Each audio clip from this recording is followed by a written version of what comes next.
hablar exactamente del retorno sin hablar del contexto al que están retornando estas personas. Y en realidad, yo ya les decía, Claudia, en la presentación anterior, que lo que importa, una de las cosas que importa es el mercado de trabajo. No solamente el mercado de trabajo, ya ella nos decía, hay una serie de necesidades por satisfacer, pero una buena parte, si se recuerdan las gráficas que nos presentó, está en edades laborales. Y entonces, esta es un poco la presentación. Pasamos a la siguiente. Bueno, ¿qué es lo que les quiero? Bueno, esa pasa en varias veces, es nada más la estructura de la presentación. Por un lado voy a hablar del contexto del retorno, ay no, bueno, por un lado voy a hablar del contexto del retorno, por otro lado voy a hablar de lo que pasa en el mercado de trabajo, con una suerte de pinceladas, porque tenemos poco tiempo. Me voy a centrar un poco en lo que tiene que ver con las políticas de empleo y en qué condiciones estamos en términos de políticas de empleo en el país, un poco para cerrar con los retos que tenemos, los diferentes retos que tenemos o necesidades como se ha planteado, ¿no? Entonces, si pasamos a la siguiente, solamente ahí les quiero comentar, sé que no se alcanza a ver, que si bien hay una relación digamos, en términos de lo que pasó en el retorno del censo de 1910 y el censo anterior, en términos de la asociación de a dónde regresan las personas y a qué estados regresan, también hay una variación como ya nos han comentado, y hay un componente diferente de ese retorno. Entonces, ese reto de a dónde están regresando, que ya no están regresando una buena parte a los lugares de origen, es bien importante. Pasamos a la siguiente. Bueno, aquí nada más es un mapa que tiene que ver con el número de retornados, y un poco para que vean los colores más fuertes es la región de mayor retorno. Ese es el número. Podemos ir a la siguiente, por favor.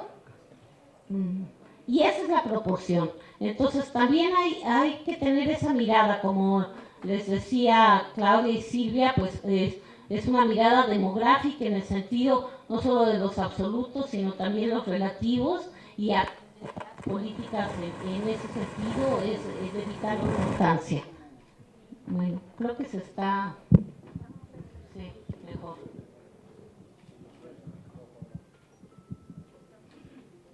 ¿Se oye mejor? Sí. Bueno, pasamos a la siguiente. Bueno, ahora empieza la pincelada del mercado de trabajo. Pasamos a la siguiente.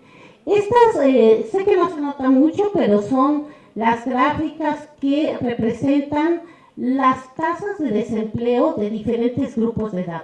Las líneas de arriba, en realidad, son el desempleo de los más jóvenes, y entre mayor sea la edad, las líneas van descendiendo. Entonces, el desempleo en México tiene una característica juvenil desde hace muchas décadas. O sea, los jóvenes son los en los que se manifiesta un desempleo importante. Pero aquí también estamos viendo que el desempleo en realidad tiene ya un peso también importante en todos los grupos de edad. Entonces, ¿quiénes son esos que regresan? Una buena parte, o se ha puesto atención en el imaginario, en los jóvenes, pero sin embargo también tenemos que pensar que algunos están en edades adultas,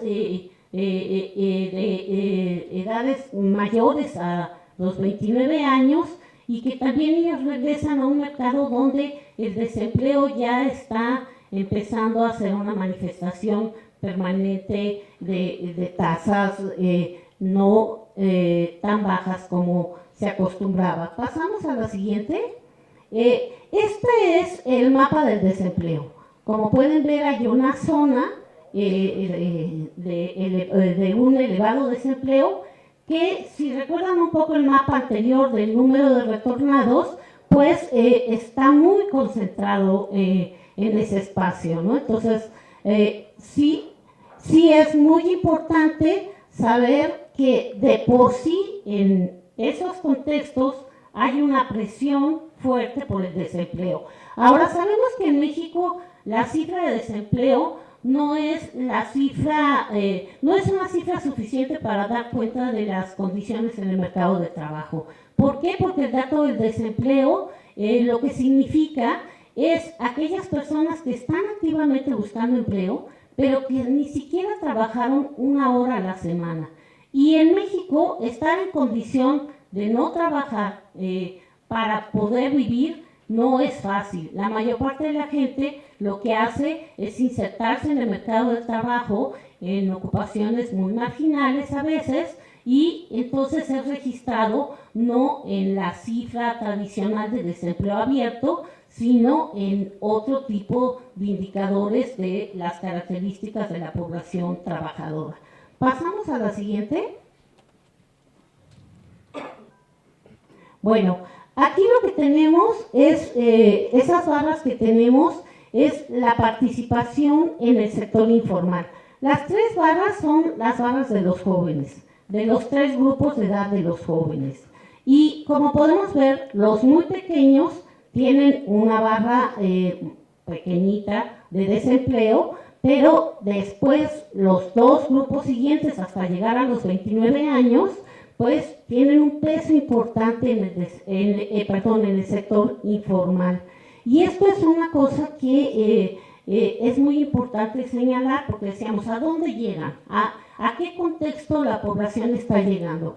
Bueno, está llegando a un contexto donde la ocupación informal en México es de más del 50% de la mano de obra. Y ese contexto es general para una buena parte de la población en edad de trabajar, y además se va incrementando en la medida que la edad es de adulto y adultos mayores. Entonces, por eso es que, aunque no se note, la información que está del lado de ustedes, del lado derecho, azul clarita, señala la cifra para toda la población y no solo para los jóvenes. Porque como pueden ver, la línea roja indica que la participación en la informalidad también se va reduciendo a medida que aumenta la edad de los jóvenes. Pasamos a la siguiente. Bueno, este es un dato que es importante, porque a veces cuando se habla de informalidad se tienen diferentes maneras de caracterizar la informalidad. Una de las formas para caracterizar la informalidad ha sido pensar si la población tiene acceso a la seguridad social.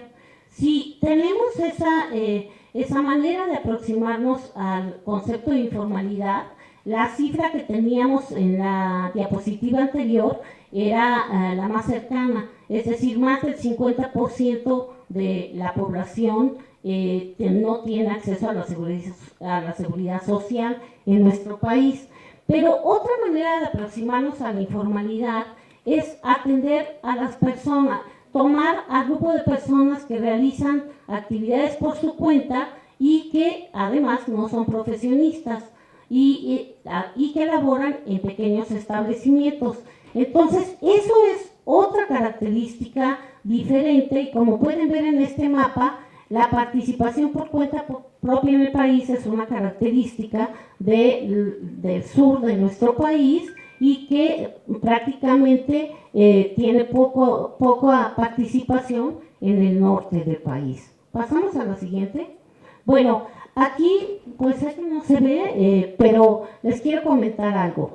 En las encuestas de la juventud se ha preguntado sobre cuáles son las dificultades de los jóvenes para estar insertos en el mercado de trabajo. Esta es una tabla que muestra los tipos de trabajos que están realizando los jóvenes por distintos sectores sociales.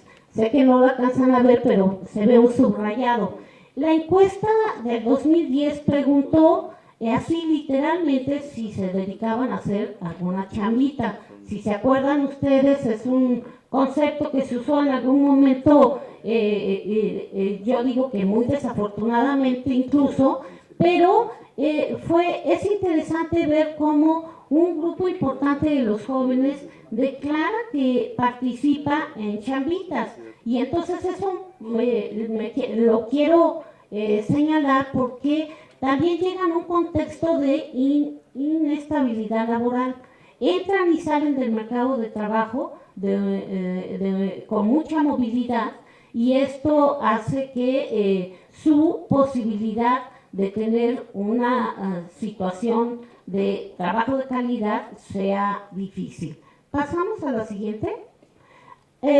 Otro de los indicadores del mercado de trabajo tiene que ver con el hecho de que incluso los trabajadores que son asalariados, que son subordinados, que declaran tener un jefe o trabajar para una persona, una buena parte de ellos no tiene contrato. Incluso una buena parte de ellos parten de contratos verbales y no escritos. Entonces aquí lo que tenemos es para los jóvenes, para el grupo de los tres grupos de jóvenes, lo que tenemos es el porcentaje de trabajadores que dicen tener un jefe, en ese sentido tener una relación de subordinación, pero no tener contrato. Y pueden ver que los jóvenes de menores de 17 años, de manera importante, pues están insertos en el mercado de trabajo en esta condición. Esto va cambiando a lo largo de los distintos grupos de edad de los jóvenes, pero si se fijan en la tercera barrita, todavía la mitad de la población que está cercana a los 29 años y que se considera en una relación subordinada, tiene una situación de no contrato. En la población en general, los trabajadores que son asalariados y que no tienen contrato son prácticamente el 45%. Entonces estamos en una situación que no solo son los trabajadores no asalariados los que podrían tener una situación difícil en el mercado de trabajo, sino que también la vulnerabilidad en el trabajo asalariado ha sido una de las características de los años recientes, y en ese sentido se ha hablado de la precarización del trabajo y de la precarización de las condiciones de trabajo asalariadas, básicamente. Pasamos a la siguiente. Bueno, aquí lo que intentamos hacer es un poco encimar el tema de los trabajadores, la proporción de trabajadores asalariados con los retornados. Entonces, aquí vemos asociaciones que son importantes para hacer este vínculo entre a dónde llegan los trabajadores y en qué condiciones llegan los trabajadores. Entonces, eso es otra mirada. Ya Claudia nos decía, lo que nos importa no solo es el tema de la demografía, sino también el de la geografía, y por eso es que lo anoté como elemento importante. Pasamos a la siguiente. Ahora quiero un poquito centrarme en lo que tiene que ver con las políticas de empleo. Las políticas de empleo en México son prácticamente políticas que se han denominado políticas activas de empleo, y son políticas de una cobertura muy reducida. ¿Podemos pasar a la siguiente? Esta gráfica dice un poco lo que ha pasado a lo largo del tiempo con las acciones que la Secretaría del Trabajo realiza en términos de el fomento al empleo. Ustedes pueden ver que en realidad hay una tendencia